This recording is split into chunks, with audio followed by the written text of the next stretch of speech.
दोस्तों, सोचिए अगर एक ऐसा पैरासाइट धरती पर आ जाए जो इंसानों के कान के अंदर घुसकर सीधे उनके ब्रेन पर कब्जा कर ले और फिर उसी इंसान की बॉडी को इस्तेमाल करके दूसरे इंसानों को मारकर खाने लगे।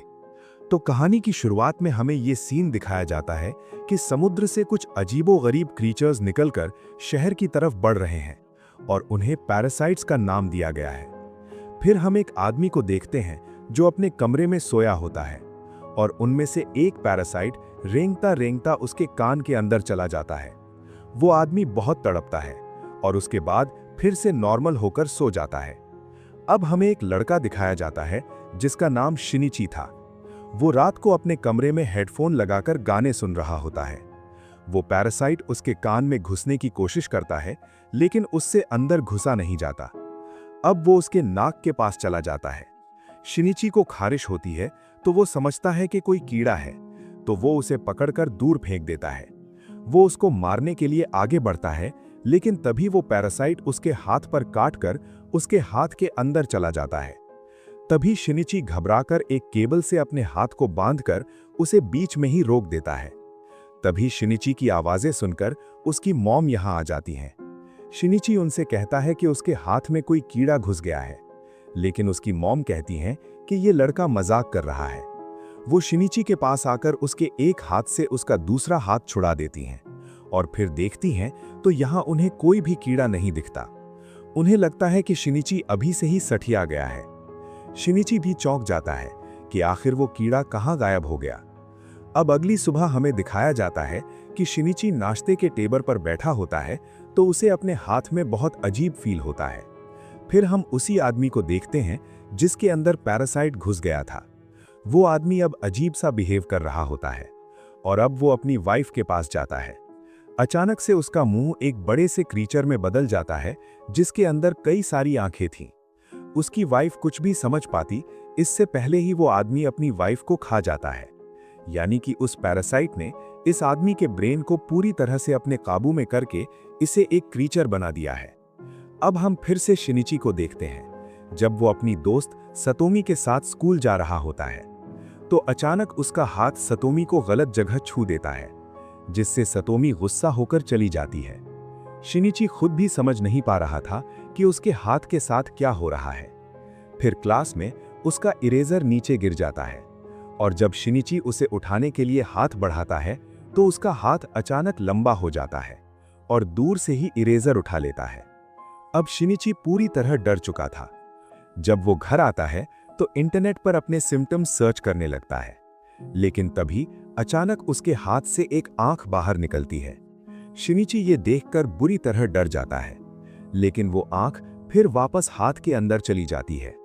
शिनिची अब अपना हाथ काटकर आंख निकालकर देखने वाला था, लेकिन तभी उसका हाथ एक बड़े से सांप में बदल जाता है और उसे ही डरा देता है। फिर उसका हाथ एक छोटे क्रीचर में बदल जाता है और वो शिनिची से बातें भी कर रहा था। फिर हम देखते हैं कि वो शिनिची की बुक्स भी पढ़ा करता था और उसका लैपटॉप भी यूज किया करता था, क्योंकि वो इंसानों के रहने के तरीके जानना चाहता था। जब इसने शिनिची की बॉडी में घुसने की कोशिश की थी तो शिनिची ने इसे आगे जाने से रोक लिया था।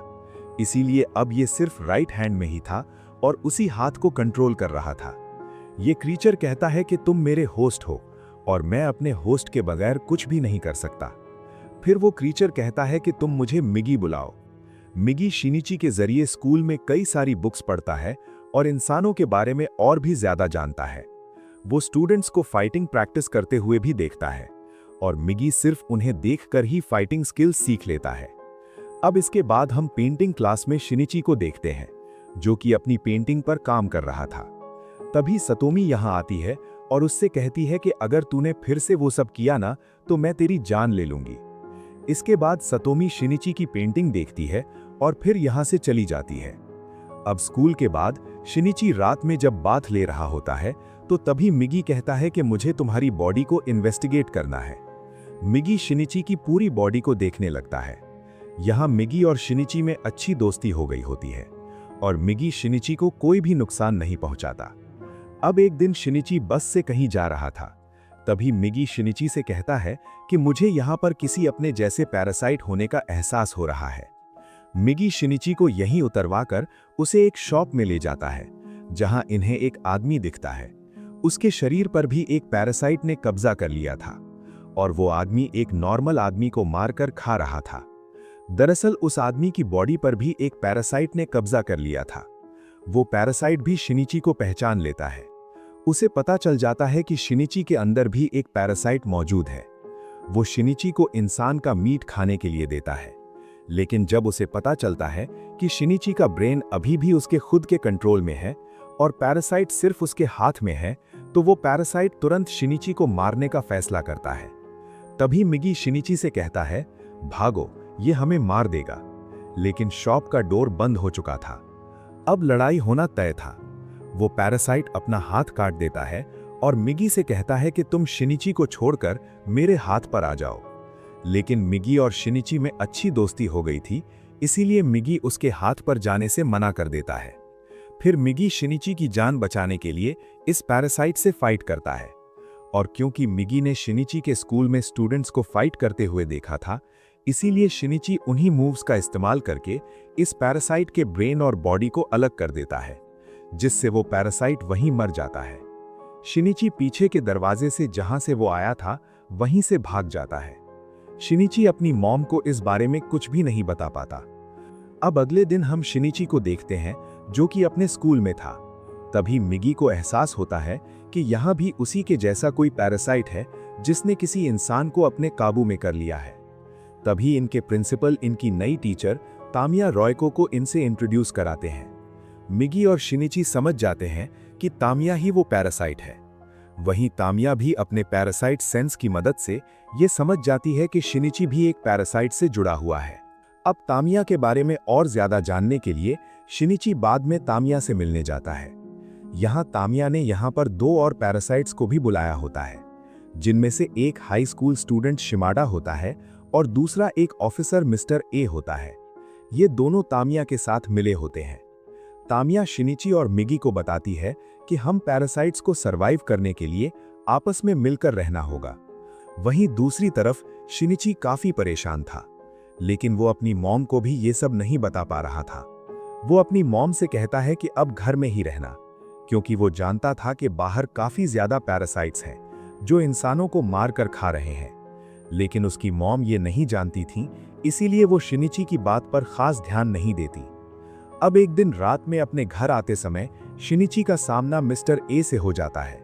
मिस्टर ए शिनिची को मारने के लिए उस पर हमला करता है, लेकिन मिगी शिनिची को बचा लेता है। मिगी मिस्टर ए से फाइट करता है। इन दोनों में यहाँ काफी तगड़ी फाइट चल रही थी।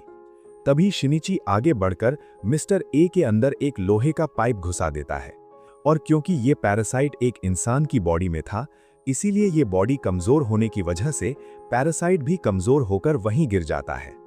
शिनिची तुरंत यहां से भागकर अपने घर आ जाता है और वो पैरासाइट जिंदा बच जाता है, लेकिन उसे सरवाइव करने के लिए अब एक नई बॉडी चाहिए थी। तभी इस रास्ते से शिनिची की मॉम गुजरती हैं और ये पैरासाइट मिस्टर ए की बॉडी को छोड़कर शिनिची की बॉडी में चला जाता है। फिर थोड़ी देर बाद मिगी को एहसास होता है कि मिस्टर ए वाला पैरासाइट उनकी तरफ ही आ रहा है। वो शिनिची को छुपने के लिए कहता है। शिनिची एक चाकू लेकर वहीं छुप जाता है। मैगी समझ जाता है कि मिस्टर ए वाला पैरासाइट अब उसकी मॉम की बॉडी में आ गया है, लेकिन शिनिची के लिए यह विश्वास कर पाना काफी मुश्किल था। तभी वो पैरासाइट डायरेक्ट शिनिची के हार्ट पर हमला करता है और उसके हार्ट को जख्मी कर देता है। शिनिची वहीं गिर जाता है। फिर वो पैरासाइट यहां से कहीं और चला जाता है। मिगी शिनिची को बचाने के लिए उसके हाथ से निकलकर उसकी बॉडी में चला जाता है। धीरे धीरे समय बीतता है और कुछ दिन बीत जाते हैं। मिगी शिनिची के हाथ में दोबारा से वापस आ जाता है। फिर मिगी उसे बताता है कि मैंने तुम्हारे हार्ट को ठीक करने के लिए अपने एक हिस्से को वहां छोड़ दिया, जिससे तुम्हारा हार्ट वापस रिकवर हो गया और तुम्हारी जान बच गई। मगर यहाँ शिनिची दोबारा से जिंदा होने से बिल्कुल भी खुश नहीं था। उसके लिए अब जिंदगी में कुछ भी नहीं बचा था। यहाँ शिनिची खूब रोता है। फिर अगले दिन शिनिची तमिया के पास आ जाता है। वो तमिया से कहता है कि मिस्टर ए कहाँ हैं, लेकिन तमिया साफ साफ शिनिची को मिस्टर ए का पता बताने से मना कर देती है। फिर वो यहाँ से चली जाती है। अब काफी दिनों बाद शिनिची फिर से स्कूल जाता है। यहाँ उसे सतोमी मिलती है। फिर यहाँ वही लड़का शिमाड़ा आता है। तमिया ने इसका उसी स्कूल में ट्रांसफर करवा दिया होता है ताकि वो शिनिची पर नजर रख सके। यहाँ तमिया इन दोनों को देख रही होती है। दरअसल यहाँ शिमाड़ा और तमिया को ये पता चल रहा था कि जब से मिगी ने अपनी सेल्स की मदद से शिनिची की जान बचाई है, तब से शिनिची की बॉडी में बदलाव हो रहा है। अब इसके बाद मिगी शिनिची को ये बताता है कि जब से मैंने तुम्हारी जान बचाई है, तब से मुझे भी कुछ प्रॉब्लम्स हो रही हैं। मिगी कहता है कि मुझे ठीक रहने के लिए हर दिन 4 घंटे सोना होगा और जब मैं सो रहा होऊंगा तो मैं किसी भी तरह तुम्हारी मदद नहीं कर सकता। अब ये कहने के बाद मिगी तुरंत सो जाता है। वहीं दूसरी तरफ वो दोनों ऑफिसर ये पता लगा रहे थे कि पैरासाइट्स को कैसे पहचाने। उन्हें ये पता चलता है कि अगर किसी इंसान की बॉडी में पैरासाइट रह रहा है तो उस इंसान का बाल तोड़ने पर वो बाल कर्ली हो जाएगा। वहीं स्कूल का प्रिंसिपल जब तमिया को प्रेग्नेंट देखता है तो चौंक जाता है, क्योंकि तमिया अभी अनमैरिड थी और अब प्रिंसिपल उसे कैरेक्टरलेस समझकर उसे जॉब से निकालने वाला था। अब अगले दिन तमिया स्कूल से जाने के लिए स्कूल से अपना सामान पैक करने लगती है। शिनिची उसके पास आता है और उससे बातें करने लगता है। वहीं सतोमी अपनी पेंटिंग क्लास में जाती है, जहां कई सारी लड़कियां मिलकर शिमाड़ा की पेंटिंग बना रही थी। तभी एक लड़की मजाक मजाक में उसका एक बाल तोड़ देती है और वो बाल कर्ली हो जाता है। इसे देखकर सारी लड़कियां समझ जाती हैं कि शिमाड़ा एक पैरासाइट है। शिमाड़ा भी जान जाता है कि उसका राज खुल चुका है, इसीलिए वो इन लड़कियों पर हमला करता है। वहीं सतोमी थोड़ी हिम्मत दिखाकर शिमाड़ा के सेंटर में एक केमिकल फेंकती है, जिससे वो जलने लगता है, मगर इससे वो बेकाबू हो जाता है और इधर उधर हमला करने लगता है। सारी लड़कियां बचकर निकलने की कोशिश करती हैं। तभी सतोमी की एक दोस्त यहां मारी जाती है। शिनिची जब तक यहां पहुंचता है तो कई सारी लड़कियां मर चुकी थीं। शिनिची काफी घबरा जाता है। मिगी उसे शांत कराता है और इन हालातों में हिम्मत दिखाने के लिए कहता है। शिनिची दोबारा उठकर सतोमी को बचाने जाता है। सतोमी शिमाड़ा से बचकर भाग रही थी। शिमाड़ा बिल्कुल एक डेमोगॉर्गन लग रहा था। शिनिची आकर इस डेमोगॉर्गन को एक धक्का देता है और उससे फाइट करने लगता है। तभी यहाँ तमिया भी आ जाती है और वो शिमाड़ा को शांत होने के लिए कहती है। शिमाड़ा शांत हो जाता है, लेकिन फिर तमिया यहाँ एक बॉम्ब फेंककर चली जाती है। शिनिची उसे देखकर सतोमी को लेकर नीचे कूद जाता है और फिर यहाँ एक धमाका होता है। अब यहाँ पुलिस और एम्बुलेंस भी आ जाती है। सतोमी जख्मी हो गई थी, इसीलिए उसे हॉस्पिटल ले जाया जाता है। वहीं पुलिस ऑफिसर्स ऊपर आ जाते हैं। तभी शिमाड़ा आकर इन पर हमला करता है और इन्हें मार देता है। शिमाड़ा स्कूल की छत पर जाने लगता है। मिगी शिनिची को ये बताता है और शिनिची एक दूसरी बिल्डिंग पर जाकर एक लोहे की रॉड लेकर मिगी का एक धनुष बनाता है और फिर इस लोहे की रॉड को एक तीर की तरह शिमाड़ा के अंदर घुसा देता है। इससे शिमाड़ा वहीं मर जाता है। इसके बाद शिनिची यहाँ से जाने लगता है। तभी यहाँ तमिया भी आ जाती है और वो उससे कहती है कि मैं अब थोड़े समय के लिए गायब हो जाऊंगी। तमिया शिनिची को मिस्टर ए यानी कि उसकी मॉम का एड्रेस देती है। शिनिची उस एड्रेस को ले लेता है। अब कुछ समय बाद यहाँ वही दोनों ऑफिसर आते हैं और जब वो दोनों ये पता लगा रहे होते हैं कि शिमाड़ा कैसे मरा, तो उन्हें ये पता चल जाता है कि उस पर किसी ने दूसरी बिल्डिंग से हमला किया था। वहीं शिनिची तमिया के दिए हुए एड्रेस पर पहुंच जाता है। यहाँ उसे उसकी मॉम मिलती हैं। शिनिची उनका पीछा करते हुए एक ब्रिज के नीचे आ जाता है, लेकिन यहाँ पर मिगी के सोने का टाइम हो जाता है। तो इसका मतलब ये था कि शिनिची को यहाँ पर अकेले ही लड़ना था। उस पैरासाइट को खत्म करने के लिए जैसे तैसे करके वो उसकी गर्दन काट देता है, जिसके बाद उसकी माँ और वो पुलिस ऑफिसर दोनों मारे जाते हैं। अब इसके बाद हम उसी पैरासाइट पॉलिटिशियन को देखते हैं और उसकी पार्टी ने अब इलेक्शन जीत लिया होता है। इससे वो पैरासाइट अब एक ऊंची पोस्ट पर बैठ जाता है। लेकिन इसी दौरान उन्हीं दोनों पुलिस ऑफिसर्स को हेडक्वार्टर बुलाया जाता है और एक दूसरी टीम का चीफ इनसे पैरासाइट के बारे में सारी इन्फॉर्मेशन ले लेता है, क्योंकि अब इंसानों को ये पता चल चुका है कि पैरासाइट्स इनके बीच छुप कर रह रहे हैं और इसीलिए इंसानों को बचाने के लिए ये लोग एक ऑपरेशन चलाने वाले हैं, जिसका नाम है ह्यूमन लाइफ प्रोटेक्शन।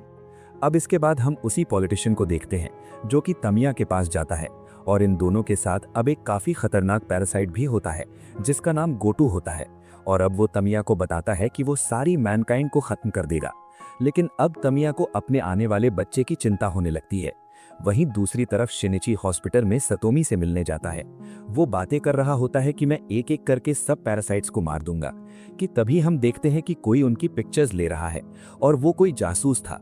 और यहीं पर ही इस मूवी का पार्ट 1 खत्म हो जाता है। अगर आपको इसका पार्ट 2 चाहिए तो कमेंट में बताना, और अगर आपको ये कहानी पसंद आई हो तो वीडियो को लाइक जरूर करना, और ऐसी ही माइंड ब्लोइंग मूवी एक्सप्लेनेशंस के लिए चैनल को सब्सक्राइब कर लेना।